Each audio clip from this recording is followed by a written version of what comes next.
अच्छा नसीर साहब, ॿियो हिकिड़ो अहम मामिलो आहे स्पेशली उत्तर सिंध जे अंदरि, जिते बज़ाहिर अमन जी सूरत हाल जे ख़राब हुजण जे करे जेके असांजा हिंदू कुटुंब आहिनि उतां लॾ पलाण करण ते मजबूर आहिनि। अव्हां जो छा चवणु आहे इन सॼे वाक़िए ते? मां चाहियां पियो त इन ते तव्हां थोरो ॻाल्हाइजो ऐं उन्हनि खे छोजो जेको लालचंद उखराणी साहिब जो मूं इंटरव्यू ॿुधो, उहे चवनि पिया त उन्हनि खे न वञणु घुरिजे, लेकिन इन ते अमल केरु कराईंदो? जेके असांजा अक़लियती अॻवान आहिनि उन्हनि खे अॻियां अचण जी ज़रूरत आहे, या हुकूमत खे क़दम खणण जी ज़रूरत आहे, छो त हीअ धरती उन्हनि जी आहे ऐं हू छॾे वञनि पिया। लालचंद साहब सही था चवनि, न वञणु खपे। मां बि इहो चवंदुसि ऐं सभई असां बिल्कुलु चवंदासीं इहो धरती उन्हनि जी आहे। असल वारिस धरती जा असांजा हिंदू भाइर आहिनि। मूंखे त सच पुछो लफ़्ज़ जेको अक़लियती आहे उहो ॾाढो खुटकंदो आहे। जितां असां मुंहिंजो तालुक़ु आहे खिपरे डिस्ट्रिक्ट सां गॾु खिपरो शहर, असां हाई स्कूल जा पढ़ियल ॿार आहियूं। मां फ़ख़्रिया ॿुधाईंदो आहियां, पीले स्कूल जा पढ़ियल 57 ॿार असीं क्लास में हूंदासीं। असां 18 मुस्लमान हूंदासीं या 17, ॿिया असांजा सभु जेके हिंदू भाइर हूंदा हुआ उहे भाइर आहिनि असांजा। हीअ धरती उन्हनि जी आहे। जंहिंजी धरती हुजे उहो पंहिंजी धरती ते अक़लियती कीअं था थी सघनि? बिल्कुलु इहो त 47 खां पोइ जेको बि हिकिड़ो ड्रामो कुझु थियो आहे, वारिस भई अव्हां आहियो, न छॾणु खपे। ऐं इन खे मां वरी सदाईं मूंखे इन ॻाल्हि ते बि एतिराज़ु रहियो आहे, जेके मीडिया जा दोस्त इन खे रिपोर्ट कंदा आहिनि, प्रोग्राम कंदा आहिनि, अख़बारुनि में पढ़ंदा आहिनि, हिंदू वापारी अॻवा, हिंदू वापारी क़तलु थी वियो। भाई हिंदू छो, वापारी क़तलु थी वियो, वापारी अॻवा थियो। कॾहिं मुस्लमान वापारी अॻवा कॾहिं तव्हां लिखियो आहे? मुस्लमान वापारी क़तलु तव्हां लिखियो आहे? इहो छो असां लिखंदा आहियूं? न लिखणु खपे असांखे। भई वापारी वापारी आहे, जेको बि उनजो प्रोफेशन आहे न, उनखे तव्हां इहो कंदा आहियो त बाबा हीअ थी वियो। ऐं इहे मसइला मसाइल मुंहिंजे ख़्याल में सुखदेव साहब बि इतफ़ाक़ कंदो, सभिनी सां आहिनि। छा मुस्लमाननि जूं न्याणियूं अॻवा कोन थियूं थियनि, ॿार अॻवा कोन था थियनि, उन्हनि जा क़तल कोन था थियनि? न थियणु खपनि, मां को जस्टिफाई नथो कयां। बहरहाल इहो चवणु त लाजिक इहो आहे, छाकाणि त बदमनी आहे, उन करे माण्हू छॾे था वञनि। ख़ुदा न करे धरती खे असीं पंहिंजी माउ सम्झूं था। मुंहिंजी माउ जेकॾहिं बीमार हुजे, उन सां मुख़्तलिफ़ मसइला हुजनि, त मां छा कंदुसि? मुंहिंजी पहिरीं तरजीह छा हूंदी?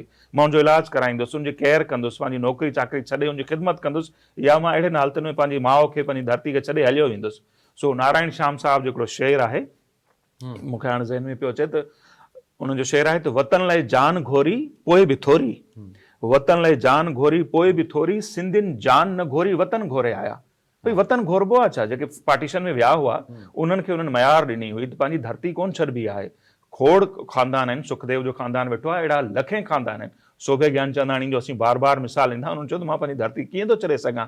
केरु आहे जेको मूंखे पंहिंजी धरती तां ख़ाली कराईंदो? सो उन्हनि सभिनी फैमिलीज़ खे हथ ॿधी असीं वेनिती कंदासीं, अर्ज़ु कंदासीं, हीअ सिंध अव्हां जी माउ आहे, धरती आहे। जेसि ताईं तव्हांजा पेर तव्हांजी धरती ते आहिनि, जेतिरा तव्हां महफ़ूज़ आहियो, शायदि दुनिया जी कंहिं कुंड में बि न हुजो। तव्हांजा हुते कारोबार सुठा थी सघनि था, तव्हांजे ॿारनि बच्चनि जा रिश्ता थी सघनि था हुते, पर जेको पंहिंजी धरती हुजण जो जेको हिकिड़ो उहो आहे न जज़्बो, त मुंहिंजा पेर मुंहिंजी धरती ते आहिनि, इहो कॉन्सेप्ट सॼी दुनिया में किथे बि तव्हां हलिया वञो, उहो सुख अव्हांखे कोन ईंदो ऐं माण्हू हिकिड़ो प्राउडली फील कंदो आहे।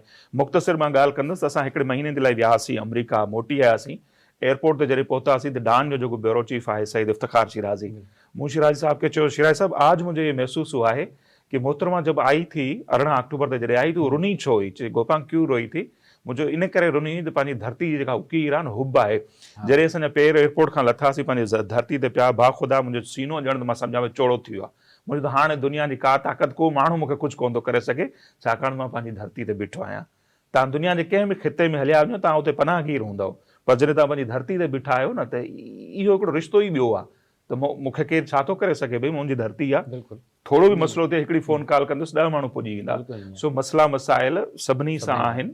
न्याणियुनि जे हवाले सां नो डाउट इशू आहिनि, जबरी मज़हब जी तब्दीली, ॿिया खोड़ मसइला आहिनि, बदमनी बि आहे, पर इहे उहे जवाज़ न आहिनि जिन खे असीं ॼाणाए करे पंहिंजी धरती सां, मां चवंदुसि, बेवफ़ाई कयूं, या पंहिंजी माउ खे ईअं ॾुखियनि हालतुनि में छॾे हलिया वञूं। सो इहा मयार ठहे थी। नारायण श्याम बि ॾिनी, आऊं बि ॾियां थो, त भई मरण जीअण असांजो हिन धरती सां आहे, ऐं असांखे पंहिंजो धरती सां जेको रिलेशन आहे उहो न टोड़णु खपे।